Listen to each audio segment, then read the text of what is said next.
आप सभी का स्वागत है। हमारे जितने भी ग्रुप्स रियासी से, कठुआ से, उधमपुर से आए हैं, उन सब का स्वागत है। और सभी कलाकार भाइयों का, रंगकर्मियों का, साहित्यकारों का जो भी यहाँ तशरीफ़ लाए हैं, उनका अकादमी की ओर से बहुत बहुत स्वागत है। तो चले देखते हैं पहले नाटक फंदी। वैसे तो मैंने कई मुकदमे लड़े और देखे भी, पर आज भी जब भी मैं उस मुकदमे और उस शख्स के बारे में सोचता हूं जिसका नाम था फंदी, कत्ल का आरोपी होने के बावजूद भी वो हंसता था, गाता था, मुस्कुराता था। थोड़ा सा पागल था शायद। जब भी उस शख्स के बारे में सोचता हूं तो सांस थम सी जाती है। तो क्या आप लोग उस शख्स के बारे में नहीं जानना चाहोगे?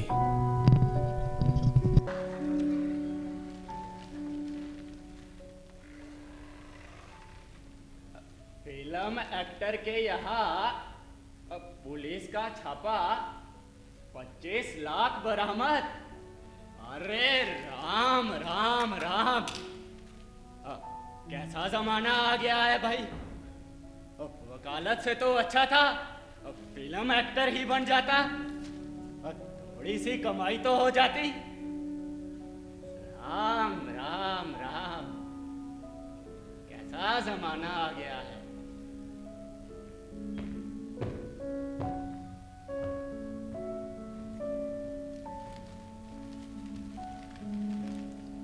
नमस्ते वकील साहब। नमस्ते नमस्ते। क्यों, वो नहीं आया? मना करता है वकील साहब। क्या कहता है? कहता है मुझे किसी वकील की जरूरत नहीं। अजीब आदमी है वकील साहब। यहाँ वहाँ उसके लिए फांसी का फंदा तैयार है और यहाँ वो हंसता है, गाने गाता है। तुमने मेरा नाम नहीं बताया? अरे वकील साहब, आप भी कमाल करते हो। मुझे भी तो आपने अपना नाम कहाँ बताया है। अरे हाँ, अक्सर भूल जाया करता हूँ। जाओ, इस बार कहना मैं आया हूँ, और कहना फीस बहुत कुछ नहीं लगेगी। तब शायद मान जाए वकील साहब। ओह, पर वकील साहब नाम? भगत राम, वकील भगत राम।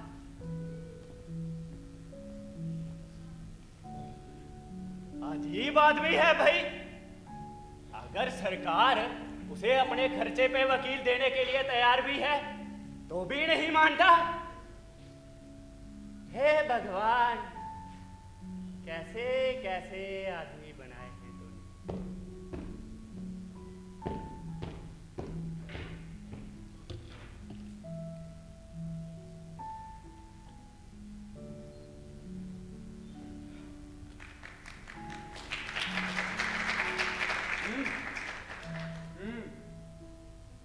वकील साहब, ये रहा आपका मुवक्किल। बड़ी मुश्किल से मना पाया हूं इसे।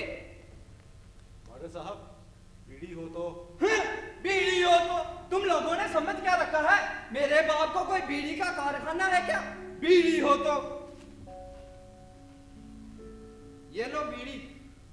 और हाँ, ये बीड़ी इसलिए दे रहा हूं ताकि अपने वकील से ढंग से बात करना।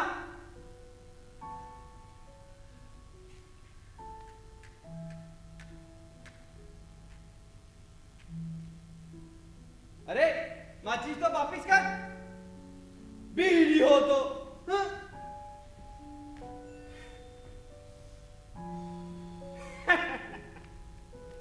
क्या तुम्हारा नाम ही फंदी है? जी हाँ। तुमने ये नहीं पूछा कि मैं कौन हूँ? वाडा साहब ने बता दिया था, आप वकील हैं। क्यों, आप वकील नहीं है क्या? अरे हाँ, मैं ही वकील हूँ। और फंदी, लोग भी अजीब होते हैं ना, अब मेरे वकील होने पर भी शक करते हैं। आपको तो अपने वकील होने पे शक नहीं है ना? अरे नहीं, जितना रोमल्ला मैंने पढ़ा है ना, शायद ही किसी वकील ने पढ़ा हो। जानते हो रोमन लॉ किसे कहते हैं? कमाल करते हैं वकील साहब, मैं कहना ट्रक ड्राइवर, मैं क्या जानूं ये रोमन लॉ का। तुम्हारा कहना भी ठीक है। वैसे बहुत से लोग वकील होने के बावजूद भी नहीं जानते कि रोमन लॉ किस चिड़िया का नाम है। रोमन लॉ, रोमन लॉ की बात छीनते मेरे सामने छात्रावास का वो कमरा आया। वकील साहब, एक बात पूछूं आपसे? पूछो। आप इतनी शराफत रख के वकीली कैसे कर लेते? अरे बंदी, मैं वकालत छोड़ सकता हूँ पर शराफत नहीं। पर वकील साहब, मैंने तो आपको अपना वकील नहीं लगाया। अजीब आदमी हो भाई। मैं तुम्हें यकीन दिलाता हूँ तूने खुद मुझे अपना वकील चुना था। नहीं वकील साहब, इसमें जरूर कोई गड़बड़ी है। मैं चाहकर भी आपको अपना वकील नहीं लगा सकता। अगर वकील लगाने के लिए मेरे पास पैसे होते तो मेरा बाप क्यों मरता? अरे याद करो, अब परसों तुम्हें कोर्ट में लाया गया था ना। तो ऐसा कहिए ना, कोर्ट में मेरी घरवाली और मेरी बेटी भी आई थी ना, आपने उन्हें नहीं देखा? नहीं। अच्छा याद करो, जब तुम्हें कोर्ट में लाया गया था तो तुम्हारे सामने कोर्ट के बाबू ने कुछ वकीलों के नाम पढ़े थे ना। जी हाँ वकील साहब, कोर्ट का बाबू वकीलों के नाम इतनी तेजी से पढ़ रहा था मानो जैसे हनुमान चालीसा पढ़ रहा। और हाँ, जज साहब ने तुम्हें कहा था ना कि इन्हीं सब वकीलों में से किसी एक का नाम चुन लो। जी हाँ वकील साहब। तो फिर तुमने मुझे अपना वकील नहीं चुना क्या? जब जज साहब ने पूछा कि मुजरिम का वकील कौन है तो मैंने भी कह दिया, यहाँ साला जीव में फूटी कोड़ी नहीं है और वकील कहाँ से लाऊं? अरे हाँ, और जज साहब ने इस बात पर तुम्हें डांटा भी था ना। जी हाँ वकील साहब। अब तुम मुझे ये बताओ कि जज साहब ने तो बहुत सारे वकीलों के नाम लिए, पर तुमने इतने सारे वकीलों में से मुझे ही यानी कि वकील भगत राम को ही क्यों चुना? क्या तुम जानते थे कि वकील भगत राम इस सदी का सबसे होशियार पर सबसे बदकिस्मत वकील है? क्या तुम वकील भगत राम को जानते थे? मैं कोई खानदानी चोर नहीं हूँ वकील साहब, खानदानी चोर ही वकील बैरिस्टर को जानते। तो फिर तुमने मुझे कैसे चुन लिया भाई? वकील साहब, जब कोर्ट का बाबू हनुमान चालीसे की तरह वकीलों के नाम पढ़ रहा था तब मैं भीड़ में बैठी अपनी औरत के मोचाए हुए चेहरे की तरफ देखा, कैसे सूख कर कांटा हो गई और मेरी बच्ची कैसे टुकर टुकर मेरी तरफ देख रही। तो तुम वकीलों के नाम नहीं सुन रहे थे? वकीलों के नाम क्या भगवान के नाम है जिन्हें सुनना बहुत जरूरी है, पर भगत राम का नाम याद रह गया। पर वो कैसे? भगत राम मेरे बाप का नाम है वकील साहब। अच्छा, वही जिसे तुमने मार डाला? बाप केवल एक ही होता है वकील साहब। हाँ, तो तुम्हारे बाप का भी वही नाम है जो मेरा है? जी हाँ वकील साहब। वकील साहब, एक बात पूछूं? जब कोर्ट में मैंने आपका नाम लिया तब सरकारी वकील, दूसरे वकील, कोर्ट का बाबू सब हंस रहे थे और जज साहब भी हल्का हल्का मुस्कुरा रहे थे। ऐसा क्यों? हंसने दो फंदी, हंसने दो। इस बार किस्मत मेरा साथ दे रही है, क्योंकि मरने वाले का नाम भी भगत राम है और वकील का नाम भी भगत राम। वकील साहब, वैसे तो मैं गवार आदमी, पर सच सच बताइए, जब किसी के पास वकील लगाने के लिए पैसे नहीं होते तो सरकार उसे अपनी तरफ से वकील क्यों देती? सरकार चाहती है कि हर किसी को बचाव का मौका मिले। क्यों वकील के बिना न्याय नहीं दिया जा सकता? दिया जा सकता है, जरूर दिया जा सकता है। अब मुजरिम चाहे तो खुद अपनी पैरवी कर सकता है, पर फिर भी उसे वकील लगाना पड़ता है। वकील न्याय के लिए लड़ता है।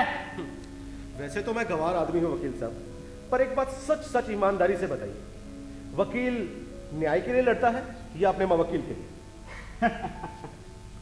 अरे फंदी, जिस तरह के सवालात तुम कर रहे हो ना, इससे मुझे लगता है कि पहली बार मुझे कोई समझ बूझ वाला वकील मिला है। तो मेरे मुकदमे के बारे में क्या ख्याल है वकील साहब? मैं बच जाऊंगा, पर लोग तो कहते हैं कि मेरे मुकदमे में जान ही नहीं, मुझे फांसी हो जाएगी। और पोस्टमार्टम की रिपोर्ट भी मेरे खिलाफ है, और कोर्ट में मैं यहाँ तक कि मैंने खुद कह दिया है कि मैंने मेरे बाप को मारा। नहीं, मेरा दिल कहता है तुम जरूर बचोगे। तो अब इधर उधर की बातें छोड़ो फंदी, मैं तुम्हारा केस लड़ूंगा, जी जान लगा के लड़ूंगा। अब तुम इधर उधर की बातें छोड़ दो। कोर्ट का आइडिया तो तुम्हें होगा ही। हाँ वकील साहब, मैंने एक फिल्म देखी थी, उसमें शुरू से लेके आखिर तक कोर्ट है। क्या बताऊं वकील साहब, क्या गजब की फिल्म थी। एक बार नहीं, मैंने 10-10 बार देखी थी, मजा आ गया। हाँ, अब इधर उधर की बातें छोड़ो और यहाँ देखो। यहाँ कल जब कोर्ट में मैं तुम्हारा केस लड़ूंगा तो यहाँ इस कुर्सी पर बैठा होगा जज रंधावा, और ये यहाँ इस कटघरे में खड़े होगा मुजरिम यानी कि तुम, और ये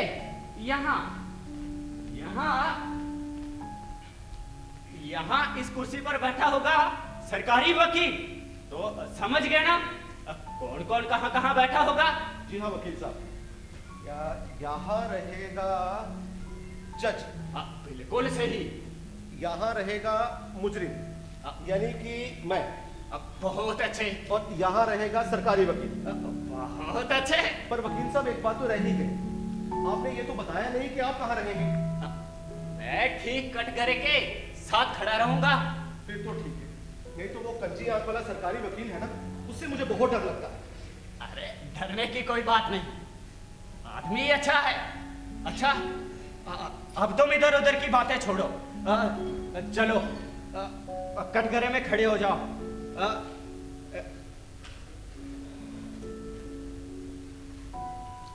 11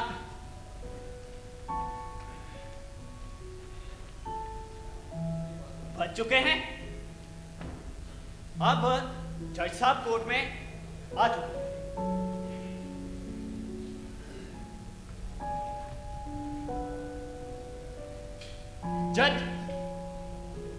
जज रंधावा,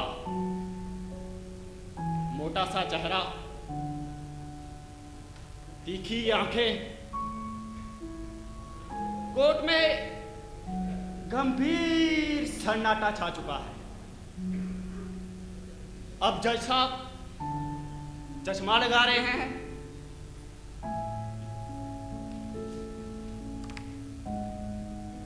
और तुम्हारे केस की फाइल पढ़ रहे हैं।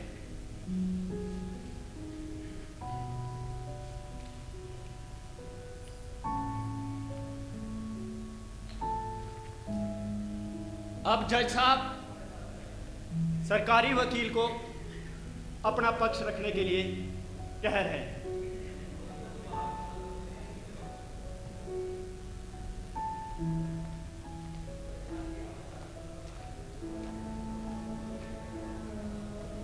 अब सरकारी वकील अपनी कुर्सी से बड़े आत्मविश्वास के साथ उठता है, जज साहब को अभिनंदन करता है और बोलना शुरू करता है। योर ऑनर, मैं आपकी इजाजत से मुजरिम फंदी वर्ल्ड भगत राम के केस के तथ्य आपके सामने रखने जा रहा हूं। योर ऑनर, मुजरिम फंदी वर्ल्ड भगत राम इस शहर के बाकीपुरा मोहल्ले का रहने वाला एक शख्स है। योर ऑनर, फंदी नेशनल ट्रांसपोर्ट कंपनी में ट्रक चलाने का काम करता था। योर ऑनर, न जाने क्यों फंदी कभी भी किसी एक कंपनी का विश्वास पात्र नहीं बन सका। न जाने क्या वजह रही, आज तक इस बात का पता नहीं चल सका। योर ऑनर, न जाने क्यों वो कभी भी किसी एक कंपनी का विश्वास पात्र नहीं बन सका। गलत योर ऑनर, गलत। सरकारी वकील का बयान सरासर गलत है। फंदी Bhagat Ram national transport company में पिछले 5 सालों से काम कर रहा था। गांजे की स्मगलिंग न करने पर उसे नौकरी से निकाल दिया गया। उसके बाद वो अपनी बाप की बीमारी में उलझा रहा। सरकारी वकील का बयान सरासर गलत है। भगवान कसम फंदी बड़े भरोसे का आदमी है। योर ऑनर, बचाव के वकील अपनी बात बाद में भी रख सकते हैं। मुझे केस की कार्रवाई जारी रखने की इजाजत दी जाए। मुजरिम के वकील का बयान जारी रहे। Thank you your honour. हाँ तो योर ऑनर, मैं कह रहा था कि फंदी कभी भी किसी एक कंपनी का विश्वास पात्र नहीं बन सका। फंदी का बाप कैंसर पीरियड था, पर कैंसर की बिगड़ी हुई हालत होने के बावजूद भी वो एक माह तक जी सकता था। उस दिन फंदी नशे की हालत में घर को लौटा और घर में लौटते ही उसके बाप ने पूछा कि क्या वो दर्द कम करने वाला इंजेक्शन लाया, क्या वो माफिया का दर्द कम करने वाला इंजेक्शन लाया। फंदी ने कहा नहीं, और इसी बात पर दोनों में कहा सुनी होगी। और बात इतनी बढ़ गई कि फंदी ने ना आओ देखा ना ताओ और अपने बाप का गला घोट दिया योर ऑनर। और जब फंदी अपने बाप का गला घोट रहा था तो दरवाजे पर खड़ा हसरत हत्या का पूरा मंजर अपनी आंखों से देख रहा था योर ऑनर। और पोस्टमार्टम की रिपोर्ट से भी यह सिद्ध होता है योर ऑनर कि हत्या गला घोटने के कारण ही हुई है। इसीलिए मुजरिम फंदी वर्ल्ड भगत राम पर ताज़े रात-ए-हिंद दफा 302 के तहत कत्ल का मुकदमा कायम किया गया। यह सच है योर ऑनर के फंदी उस दिन रात घर को लौटा था, लेकिन शराब पीकर नहीं। फंदी के पास शराब पीने के लिए फूटी कौड़ी नहीं थी। वो अपने बाप को दिलो जान से चाहता था, उसे बचाना चाहता था। यहां तक कि फंदी के घर के बर्तन बिक गए थे, घर का जेवर बिक गया था। उसके बावजूद भी फंदी ने 50,000 रुपए का कर्जा ले लिया था। अपने बाप को मुंबई ले जाकर उसका इलाज करवाना चाहता था, लेकिन मुंबई ले जाकर भी कोई फायदा नहीं हुआ। योर ऑनर, बचाव के वकील की दलीलों का केस से कोई संबंध नहीं है। वकील साहब बीच में मत बोलिए। हाँ तो योर ऑनर, मैं बता रहा था कैंसर की बीमारी किसी दुश्मन को ना हो। फंदी की औरत के गहने बिक गए थे, बर्तन बिक गए थे, उसने कर्जा ले लिया था। अपने बाप को मुंबई जाकर इलाज भी करवाया, लेकिन मुंबई के डॉक्टर ने बोला कि घर पे ले जाओ, आराम से मरने दो। कैंसर की बीमारी तो किसी दुश्मन को ना हो हुजूर। योर ऑनर, बचाव के वकील तो किसी नाटक के अभिनेता की तरह। वकील साहब बीच में मत बोलिए। हाँ तो योर ऑनर, मैं बता रहा था कैंसर की बीमारी तो किसी दुश्मन को ना हो। फंदी का बाप 2400 घंटे रोता था, हर किसी से मौत मांगता था।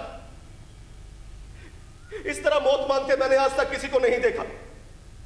डॉक्टर हरपाल सिंह 500 रुपए में एक इंजेक्शन लगाते थे, भले किसी की जान चली जाए, लेकिन डॉक्टर हरपाल सिंह अपना रुपया नहीं छोड़ते थे।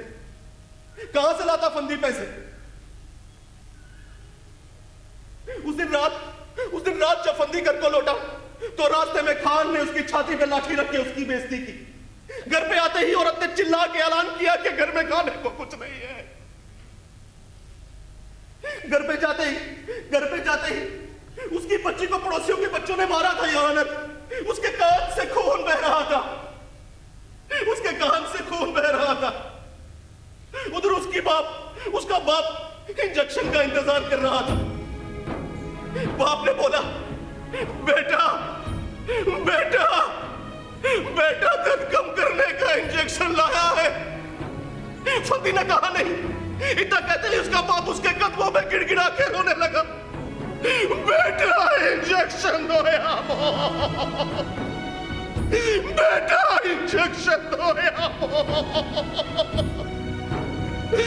फंदी इंजेक्शन तो नहीं दे सकता था, पर मौत तो दे ही सकता था ना। न जाने कैसे उसके हाथ उसके बाप के गले की ओर बढ़ने लगे, न जाने कैसे उंगलियां उसके गले को कसने लगी। भगवान का समा भरोसा नहीं करेंगे। आती हुई मौत को देखकर उसका बाप इस तरह मुस्कुरा रहा था जैसे उसे मनचाही मुराद मिल गई हो। उसे होश नहीं था, उसे इस बात का भी ख्याल नहीं था कि हसरत दरवाजे पे कब खड़ा देख रहा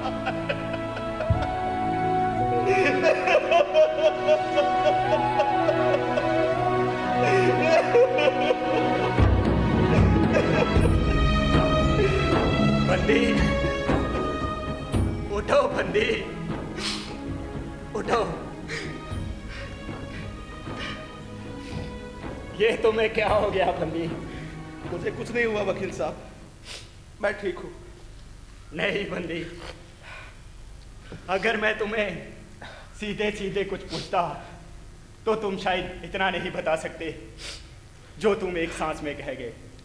वकील साहब, यही मेरे मुकदमे की सच्ची कहानी है। पर क्या करूं, आपके कोर्ट में तो सारी जुबान तक नहीं खुलती। चिंता मत करो फंदी, मैं तुम्हारा मुकदमा लड़ूंगा, मैं तुम्हें बचाऊंगा फंदी। और रहा इरादे का सवाल, तो मैं ये कोर्ट में सिद्ध कर लूंगा कि तुम्हारा इरादा कत्ल करने का नहीं था। पर आप सिद्ध करेंगे कैसे वकील साहब? गवाहों को उलट कर। अब क्या यहाँ गवाहियों का भी नाटक होगा? हाँ, तुम चिंता मत करो, चलो कटघरे में खड़े हो जाओ। अब सरकार की तरफ से सबसे पहले कौन सा गवाह बुलाएंगे वकील साहब?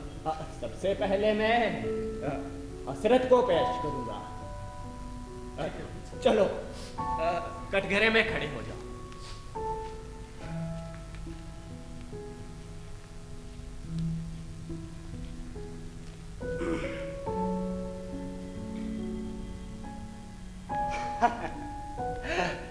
तुम्हारा नाम? हसरत। बाप का नाम? उम्र? 35 साल। तुम फंदी को कब से जानते हो? बचपन से जानता हूँ हजूर। अच्छा, फंदी कैसा इंसान था? बहुत अच्छा इंसान है जी, बहुत अच्छा इंसान है जी। अच्छा इंसान जी। अच्छा हसरत, तुम ये बताओ, उस दिन तुम फंदी के यहाँ क्यों गए थे? किस दिन हजूर? उसी दिन जिस दिन कत्ल हुआ था। हाँ, बात ऐसी रही हजूर कि अपना जनता ट्रांसपोर्ट वाली है ना कंपनी वाले, उनको एक ड्राइवर की जरूरत थी हजूर। यही तो बात बंदी को बताने गया। जब तुम वहां पहुंचे तो तुमने क्या देखा? बहुत खौफनाक सीन देखा हजूर, बहुत खौफनाक सीन देखा हजूर। अपने बाप पे जान छिड़कने वाला फंदी खटिया पे चढ़ के अपना बाप का गला दबा रहा था हजूर। तो तुमने अपनी आंखों से देखा कि गला घोटने वाला फंदी ही था? जी हाँ हजूर।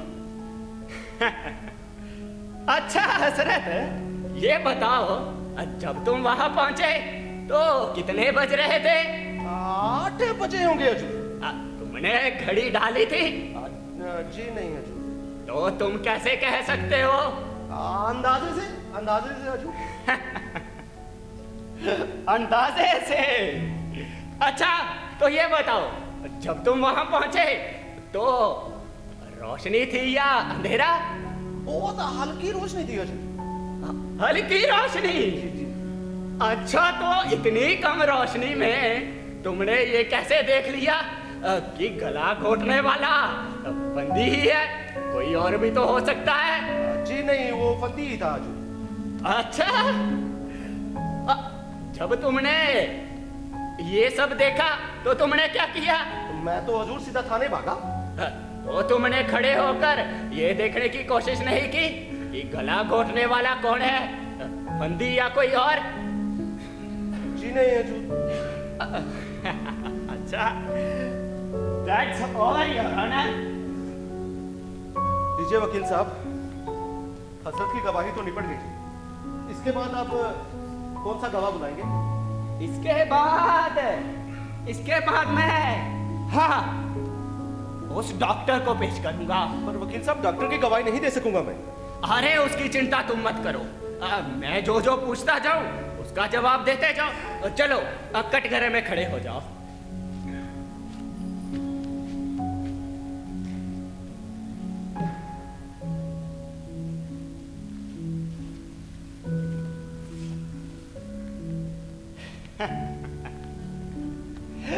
तुम्हारा नाम?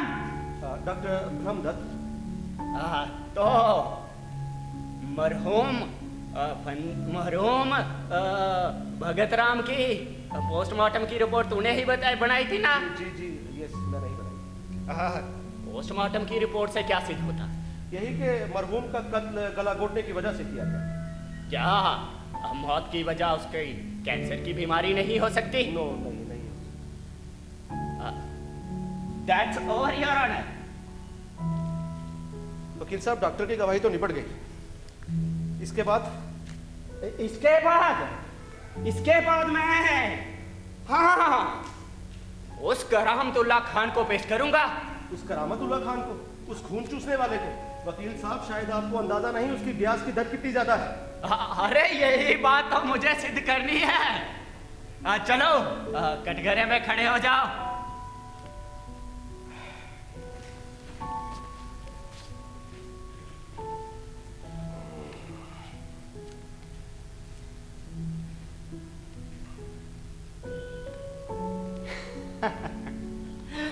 तुम्हारा नाम? करामुतुल्ला खान होती जी। ओ तुम खान है? ऐसा क्या बोलती जी, असली खान का असली बच्चा होती। अच्छा तो खान, तुमने बंदी को कर्जा दिया था? दिया दिया दिया।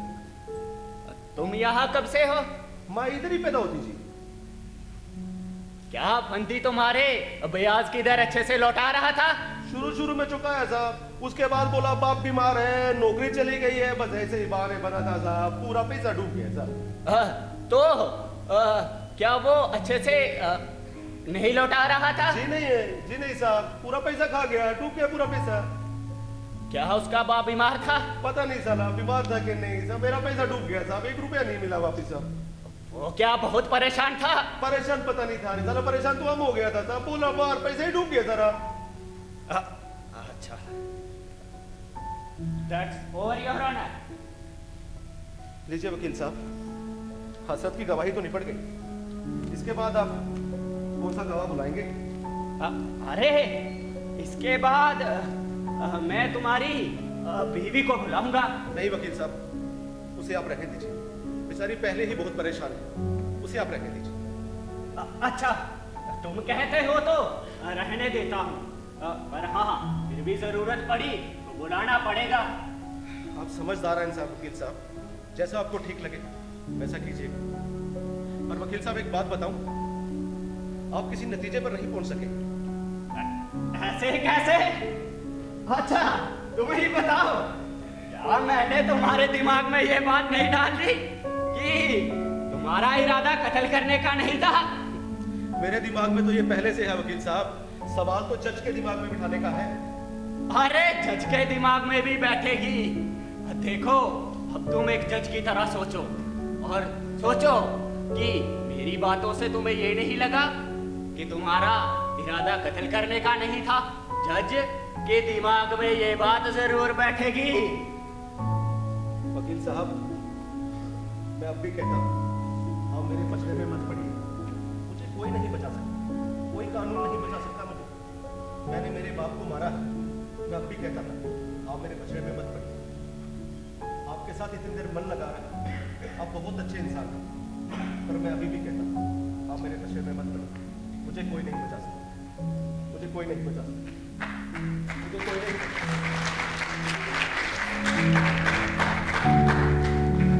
जरूर बचोगे फंदी, मेरा दिल कहता है तुम जरूर बचोगे।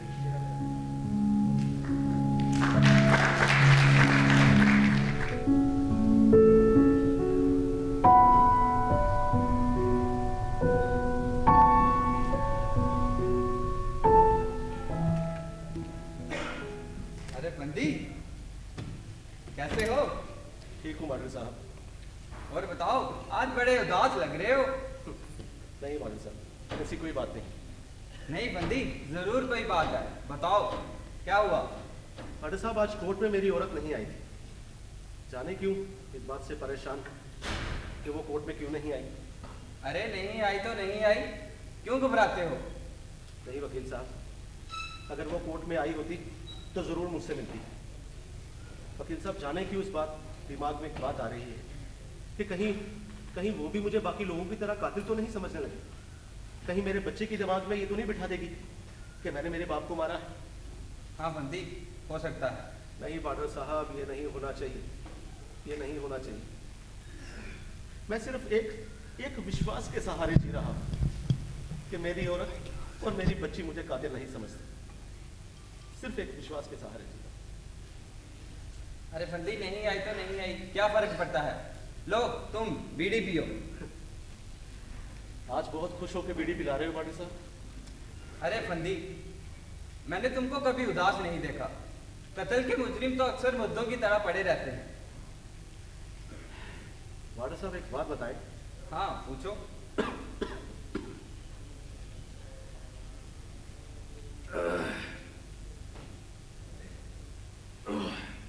कैंसर का दर्द ज्यादा होता है कि मौत का? अरे मैं क्या बताऊं, मुझे ना कभी कैंसर हुआ है और ना ही कभी मौत आई है। अच्छा ये बताओ, इंसान सबसे ज्यादा किस बात से डरता है? फंदी मौत से। इसीलिए हमेशा मौत से दूर भागता है। बिल्कुल सही पकड़ रहे हो। अच्छा ये बताओ कि इंसान को अगर मौत ही प्यारी लगने लगे तब क्या करोगे? नहीं फंदी, इंसान को मौत प्यारी लग ही नहीं सकती। इंसान तो हमेशा जिंदगी से प्रेम करता है। नहीं बॉर्डर साहब, इंसान को मौत भी प्यारी लग सकती है। मैंने मेरे बाप को अपने कदमों पे गिड़गिड़ा के मौत मांगते हुए देखा। तो फंदी गिड़गिड़ाने देखते, चीखने चिल्लाने देखते, थोड़ी देर चीख चिल्ला के मर जाते, तुम पे फांसी की नौबत तो नहीं आती ना। बॉर्डर साहब, हर इंसान की बर्दाश्त करने की एक हद होती है, मेरी भी। बॉर्डर साहब ये बताओ कि आज वकील साहब क्यों नहीं आए अभी तक? अरे हाँ फंदी, बातों बातों में भूल गया। वकील साहब के काम से तो आया था, उन्होंने तुम्हारे लिए खत भेजा है। खत भेजा है? हाँ। क्या है इसमें? जरा पढ़ो तो।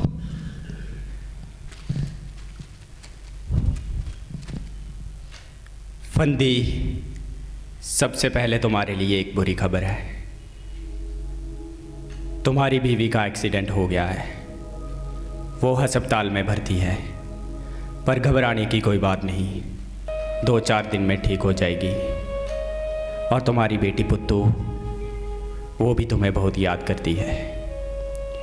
अब तुम ये सोच रहे होगे कि ये सब मैं तुम्हें मिलकर भी बता सकता था, पर फंदी, कल अदालत में जो हमारे केस का कवाड़ा हुआ, उसके बाद तुम्हारी आंखों में आंखें डालकर बात करने की हिम्मत नहीं है मुझ में। सबसे पहले तो तुम्हारी बीवी का कोर्ट में ना आना, उसके बाद हसरत का तुम्हें शराबी, कबाबी और स्मगलर ठहराना। चलो यहाँ तक तो ठीक ही था, पर एक एक कौड़ी का हिसाब रखने वाला करामतुल्ला खान कर्ज देने की बात से मुकर गया। फंदी, मुझसे ज़्यादा कानून जानने वाला शायद ही कोई होगा, पर फंदी, वहाँ जाकर न जाने क्यों मेरी आवाज़ बंद हो जाती है, मेरे पाँव कांपने लगते हैं, मैं कुछ बोल नहीं पाता। ऐसी वकालत का क्या फ़ायदा फंदी, जो अपने ही हाथों से अपने ही मुवक्किल को फांसी के फंदे पर चढ़ा दे। अगर तुम मर गए तो मेरा विश्वास भी मर जाएगा, पर मैं तुम्हें मरने नहीं दूंगा। मुझे अपने स्वाभिमान से ज़्यादा तुम्हारी जान प्यारी है। तो फंदी, कल से मैं तुम्हारा केस नहीं लड़ूंगा। कल से तुम्हारा केस इस शहर की सबसे बड़ी बैरिस्टर मिस अंजलि लड़ेंगी। और हाँ, फीस की चिंता मत करना, वो मैं दे दूंगा। तुम्हारा शुभचिंतक वकील भगत राम। क्यों बंदी, अपना वकील भला आदमी है ना? जी हाँ वार्डर साहब, कौन करता है आज किसी के लिए इतना? छोड़ो इन बातों को और घबराओ मत। चलो कल की तैयारी करते हैं और तुम जरूर बचोगे। अरे माचिस तो वापिस कर। इस माचिस और बीड़ी में तो आपकी जान बसी। हाँ बसी है।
अदालत की कार्रवाई शुरू की जाए।